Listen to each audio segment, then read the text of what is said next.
In this video, we will explore the different conformational isomers that alkanes can adopt and how to visualize them using sawhorse and Newman projections. We will also cover dihedral angles and torsional strain, explaining how these factors influence rotational barriers and the relative stabilities of conformations. For the best experience, we encourage you to follow along with this video using a model kit. Let's start by reviewing everything we know about alkanes. Alkanes are hydrocarbons containing single bonds between carbons. They are typically non-reactive and tend to provide the backbone of most organic molecules. While most of our previous exposure to alkanes focused on their basic structure and properties, in this video module, we will shift our attention to exploring alkanes as three-dimensional objects. The simplest alkane, methane, has the molecular formula CH4 and forms a perfect tetrahedron. As a result, methane has only one conformation and maintains the same three-dimensional shape at all times, regardless of perspective. However, this is not the case for ethane. Ethane has the molecular formula C2H6, where one of the hydrogen atoms in methane is replaced with a methyl group CH3. The carbon-carbon sigma bond in ethane introduces a unique property not observed in methane: bond rotation. This rotation around carbon-carbon single bonds allows ethane to adopt a variety of three-dimensional shapes. These different shapes are called conformations or conformational isomers. Before moving on, it's essential to avoid confusing conformational isomers with constitutional isomers. Constitutional isomers are isomers with different atom-to-atom connectivity, while conformational isomers are different spatial arrangements of the same molecule that result from rotation around single bonds. Conformational isomers are also sometimes referred to as conformers. The following structures are conformational isomers of ethane. Notice that these two conformational isomers can be interconverted by rotating the carbon-carbon bond by 60 degrees, like so. Recognize the key difference between these two conformational isomers. In the isomer on the left, the hydrogens are spaced out by 60 degrees relative to each other. This arrangement is known as the staggered conformation. Conversely, in the isomer on the right, the hydrogens on the front carbon completely eclipse or cover up the hydrogens on the back carbon. This arrangement is referred to as the eclipsed conformation. There are two main ways to depict these isomers: the sawhorse projection and the Newman projection. The sawhorse projection is drawn from the perspective of someone observing the molecule from an angled viewpoint, showing the arrangement of bonds and atoms as if viewed from the side. We can draw a sawhorse projection by first sketching three connected lines at an angle to represent the central carbon-carbon bond and the two adjacent carbon-hydrogen bonds. Next, we add the remaining four lines to indicate the other bonds to the substituents. Finally, we draw in the substituents at the ends of these bonds to complete the projection. Here, I've drawn a sawhorse projection for the staggered conformation of ethane. The Newman projection is drawn from the perspective of someone observing the molecule from straight ahead, looking directly along the axis of the carbon-carbon bond. We can draw a Newman projection by starting with a circle and then drawing three lines radiating from the center to represent the bonds of the front carbon. Next, we add three lines from the edge of the circle to represent the bonds of the back carbon, making sure they are evenly spaced between the front bonds. Finally, we add the substituents at the ends of these lines to complete the projection. Here, I've drawn a Newman projection for the staggered conformation of ethane. Let's finish up by drawing a sawhorse and Newman projection for the eclipsed conformation on the right. We draw the sawhorse projection for the eclipsed conformation similarly to how we did for the staggered conformation. However, the three connected lines are now drawn so that the carbon-hydrogen bonds eclipse each other. Next, we add the remaining four lines, ensuring they also eclipse each other. And finally, we draw in the substituents at the ends of these bonds to complete the projection. We draw the Newman projection by starting with a circle and then drawing three lines radiating from the center to represent the bonds of the front carbon. Next, we add three lines from the edge of the circle to represent the bonds of the back carbon slightly offset from the front bonds to clearly distinguish between the two sets of bonds.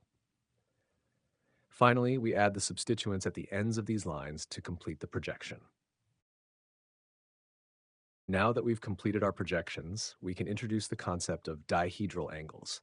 The dihedral angle, theta, also known as the torsion angle, is the angle formed by two planes. Our projections are very helpful for visualizing this concept. We can start by labeling the chain of four atoms, HCCH in the case of ethane, as 1 through 4 on the sawhorse conformation. Relaying this numbering onto a Newman projection, we can measure the dihedral angle by observing the angle between atoms 1 and 4 while looking along the bond between atoms 2 and 3. Essentially, the dihedral angle is the angle between the plane containing atoms 1, 2, and 3 and the plane containing atoms 2, 3, and 4. The Newman projection is very helpful for measuring dihedral angles because it allows us to visualize the angle between two 3D planes as a 2D angle within a circle, making it easier to understand and measure. A circle's circumference has 360 degrees. When ethane is in the staggered conformation, the circle is divided into 6 equal segments, making the dihedral angle between each pair of adjacent hydrogens 60 degrees. In this conformation, the dihedral angle between the hydrogens labeled 1 and 4 is 180 degrees, because these hydrogens are three 60-degree segments apart from each other. Conversely, when ethane is in the eclipsed conformation, the dihedral angle between each pair of adjacent hydrogens is 0 degrees because the hydrogens are directly aligned with each other. In this conformation, the dihedral angle between the hydrogens labeled 1 and 4 is also 0 degrees because these hydrogens are perfectly aligned. Let's quickly perform a 360-degree bond rotation to observe the changing dihedral angle between hydrogens 1 and 4, which I will label in red.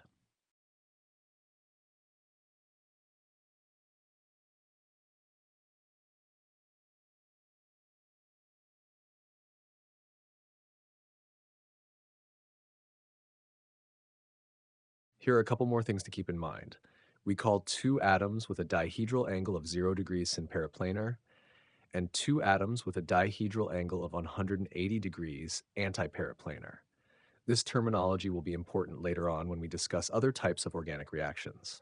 Also, the dihedral angle between hydrogens in ethane is not always just 60 or 0 degrees. However, it is much simpler to focus on these two extreme conformations when discussing ethane.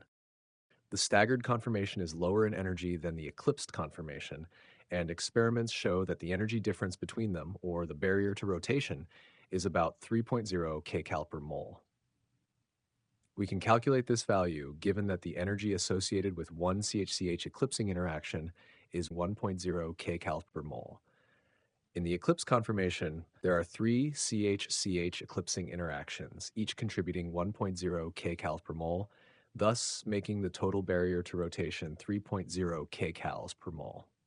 This barrier to rotation is not significant enough to prevent free rotation around the carbon-carbon bond, but it does result in the staggered conformation predominating in equilibrium. Here's a graphical representation of the rotational barrier in ethane as a function of dihedral angle.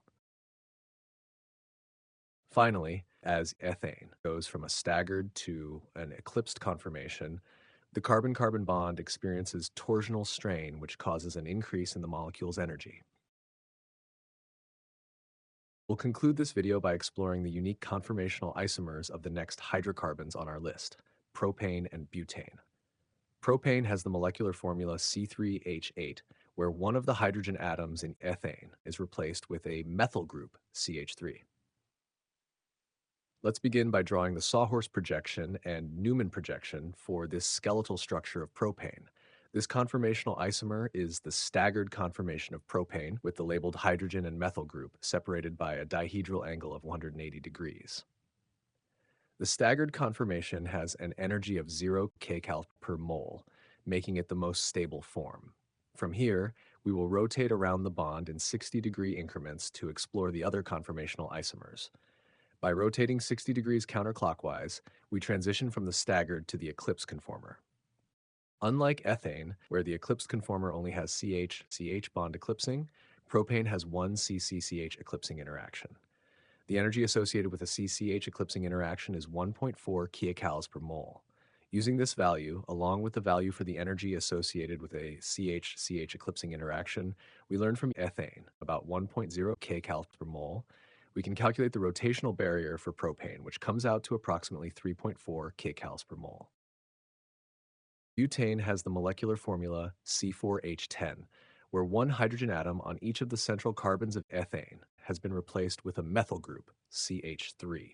Let's begin by drawing the sawhorse projection and Newman projection for this skeletal structure of N-butane.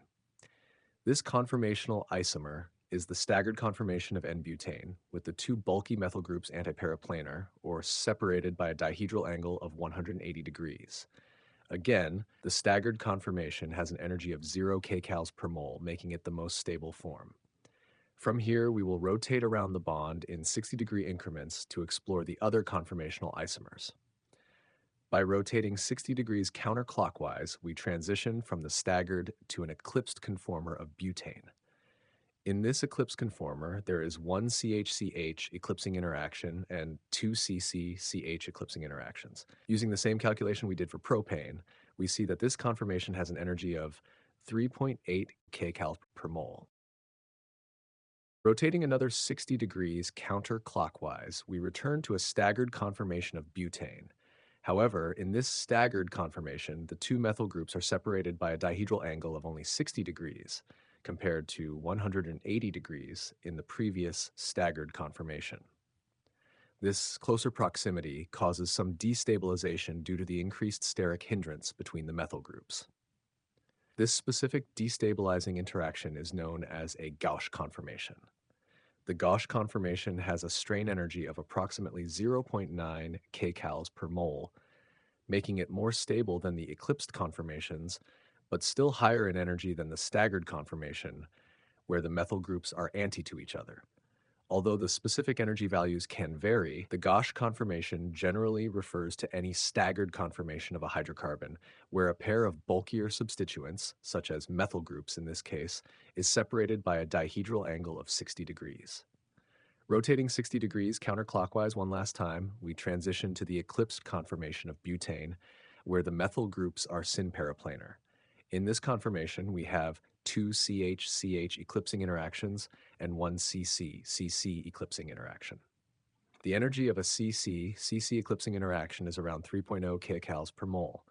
Adding the destabilizing energies of the two CH-CH eclipsing interactions, about 1 kcal per mole each, we get the conformer's total energy of around 5 kilocalories per mole. Note that when observing the conformational isomers of N-butane, we were rotating around the C2-C3 bond. It is also possible to rotate around the C1-C2 and C3-C4 bonds, which would result in conformational isomers similar to those in propane. In these cases, the molecule would either be staggered or have two CH-CH eclipsing interactions and one CC-CC eclipsing interaction.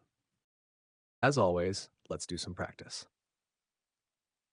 For each of the following compounds, fill in the blank by either assigning the IUPAC name or drawing the sawhorse and Newman projections.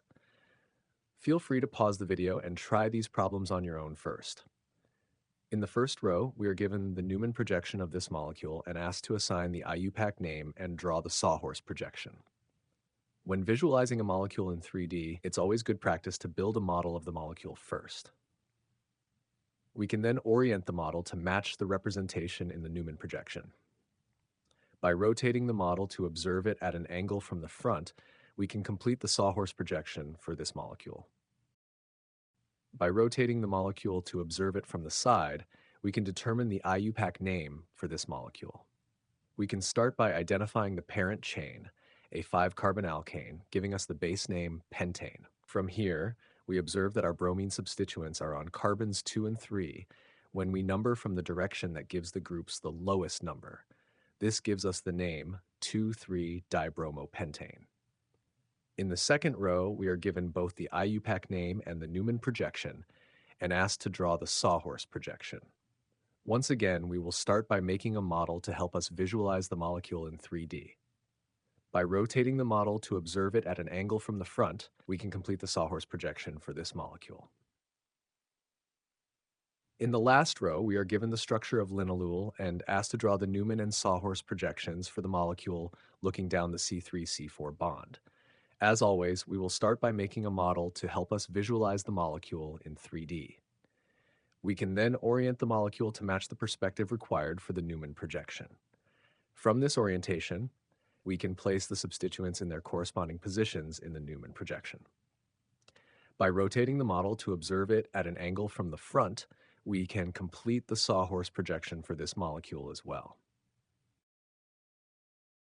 Let's move on to the next question.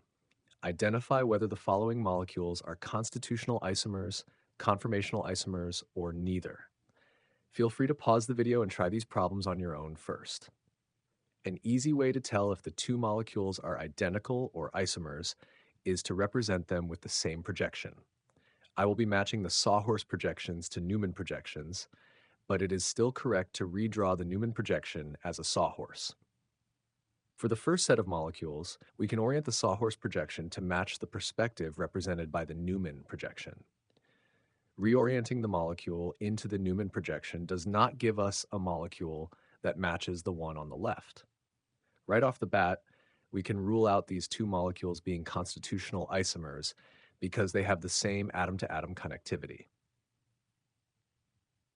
If we can rotate around the single bond to achieve the same conformation, these two molecules would be conformational isomers. By rotating the substituents on the back carbon 60 degrees counterclockwise, we can match the orientation of the hydrogens and isopropyl group in the structure on the left. Observing the molecules after this bond rotation, we notice that they still aren't quite the same. Both molecules have the same atom-to-atom connectivity, but no amount of bond rotation of the substituents on the front carbon results in perfectly matching structures. In fact, the substituents on the front carbon are mirror images of each other. These two molecules are L and D-valine, which are stereoisomers because they are different molecules that have the same atom-to-atom connectivity. For the second set of molecules, we can once again orient the sawhorse projection to match the perspective represented by the Newman projection. Initially, reorienting the molecule into the Newman projection does not produce a molecule that matches the one on the left. However, by performing a couple of bond rotations, we can achieve the same conformation. Therefore, these molecules are conformational isomers. Finally, let's move on to our last question. Isopentane, or 2-methylbutane, is commonly used as a solvent and as a blowing agent in making plastics.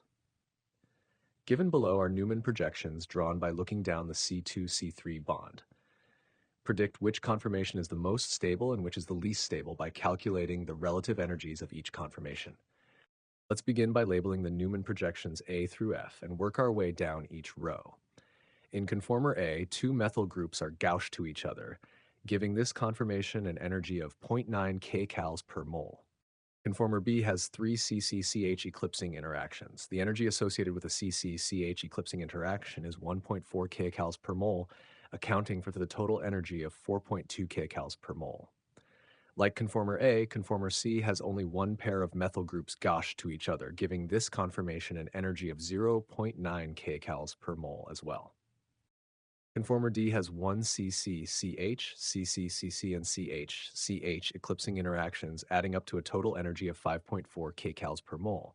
Conformer E has all three methyl groups Gauche to each other, or two separate Gauche interactions adding up to 1.8 kcals per mole.